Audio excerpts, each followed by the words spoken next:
Bagaimana mencari kawan dan mempengaruhi orang lain oleh Dale Carnegie. Pelajaran pertama, hindari menyalahkan orang lain dan kritik keras. Bila Anda ingin membenarkan pendapat orang lain, janganlah bilang Anda salah, karena ini akan membuat orang tersebut menjadi defensif dan tidak mau membenarkan argumen Anda, karena merasa harga diri mereka sudah dipertaruhkan.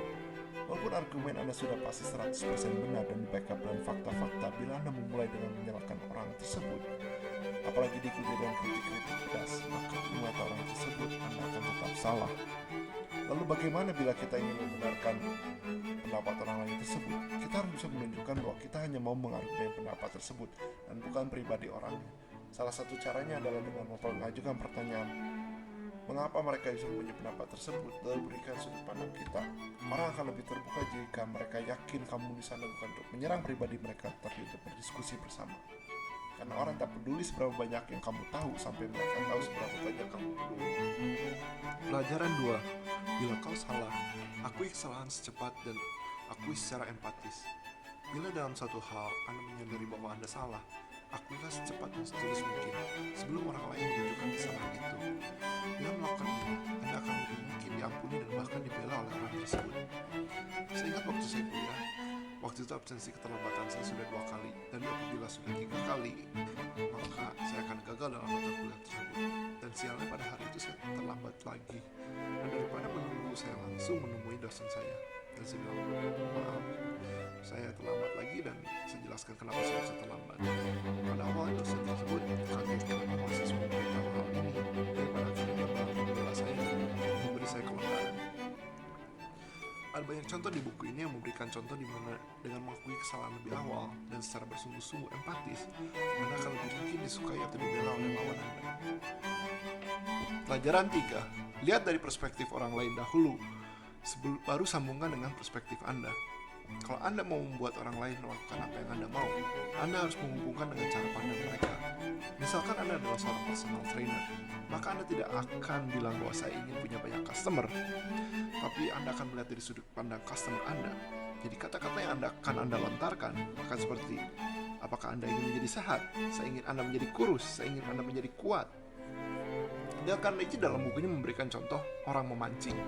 Dikala kamu memancing, kamu tidak akan menggunakan ceri sebagai umpan, tapi kamu akan memikirkan apa ikan suka, dan akhirnya memilih cacing sebagai umpan untuk memancing. Pelajaran 4. Ingatlah nama orang. Nama merupakan kata yang paling merdu untuk orang tersebut. Pernahkah Anda menanyakan nama orang dan 5 detik kemudian Anda tidak ingat nama orang tersebut? Ini menandakan bahwa Anda tidak memperhatikan dan tidak mempedulikan orang tersebut. Bila ini Anda harus berhenti melupakan nama, karena nama itu sangatlah penting. Orang suka mendengar nama mereka. Pembicaraan yang dilakukan dengan nama mereka, dilakukan dalam percakapan, akan lebih baik hasilnya daripada kamu mengucapkan hey, bro, man. Orang biasa lebih tertarik pada namanya sendiri dibanding dengan nama semua orang yang ada di bumi ini. Pelajaran 5. Jadilah benar-benar tertarik pada orang lain. Ini merupakan inti yang paling penting dalam buku ini. Bila dirangkum dalam semuanya dalam satu kalimat, inilah yang paling penting. Semua orang merasa bahwa mereka adalah bagian penting dalam drama kehidupan. Mereka membicarakan dirinya dan mereka merasa bahwa dengan menyebutkan segala kelebihan dirinya, orang akan menyukai dirinya. Tapi ini jauh dari kenyataan. Kalau Anda bisa benar-benar tertarik kepada orang lain, Anda lebih mungkin disukai oleh orang tersebut daripada Anda membicarakan diri sendiri supaya orang lain itu menyukai Anda. Tapi hal yang harus diingat adalah kamu harus benar-benar tertarik dengan hal yang mereka sukai.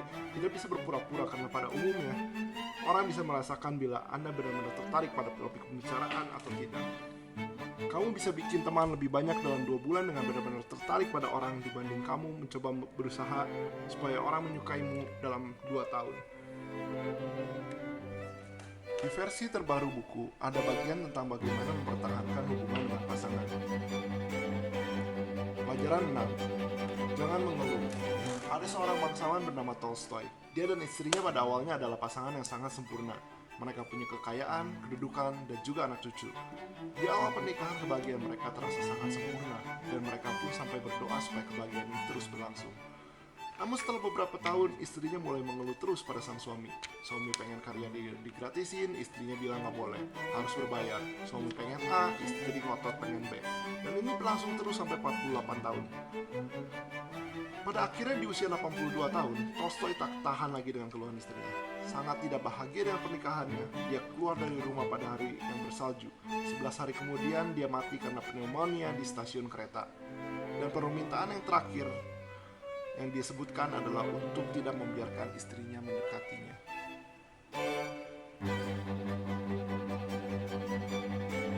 Pelajaran 7. Jangan mengubah pasangan. Di contoh nyata yang lain, disebutkan seorang pria yang bernama Disraeli. Dia berusia 35 tahun dan dia berusaha untuk menikahi janda bernama Mary Ann yang berusia 15 tahun lebih tua daripada dia. Dan dia yang menikahi janda tersebut bukan karena cinta, tapi karena janda tersebut kaya. Sang janda mengetahui bahwa pria ini hanya ingin uangnya, tapi dia periksa lagi karakter Disraeli selama setahun. Setelah setahun, akhirnya janda itu menyetujui nikah dengan Disraeli. Ini adalah pernikahan yang bukan karena cinta, tapi karena uang. Ini tentu resep buat bencana, bukan? Tapi bukan bencana yang terjadi, malah cinta. Apa yang terjadi dalam kehidupan pernikahan sehari-hari? Janda tersebut tahu dirinya tidaklah pintar dan tidak berusaha menggurui Disraeli. Ketika suaminya pulang, selalu dimanja oleh Mary Ann, dipijat, disediakan makan, dan selalu dipuji. Seberapa konyol atau kesalahan yang dibuat suaminya tak pernah dikritik oleh dia. Dan bila ada yang mau mempermasalahkan Disraeli, Mary Ann selalu yang pertama membela. Hasilnya, selama 30 tahun mereka menikah, dan tak pernah Disraeli merasa bosan. Dia selalu merasa nyaman dengan Mary Ann. Dan sebaliknya untuk Mary Ann, Disraeli selalu bisa membuat sang istri merasa sebagai orang yang penting dalam hidup suaminya. Sang suami pun berkata pada sang istri, ia menikah pada awalnya untuk uang, namun bila harus diulang lagi, dia akan menikah karena cinta.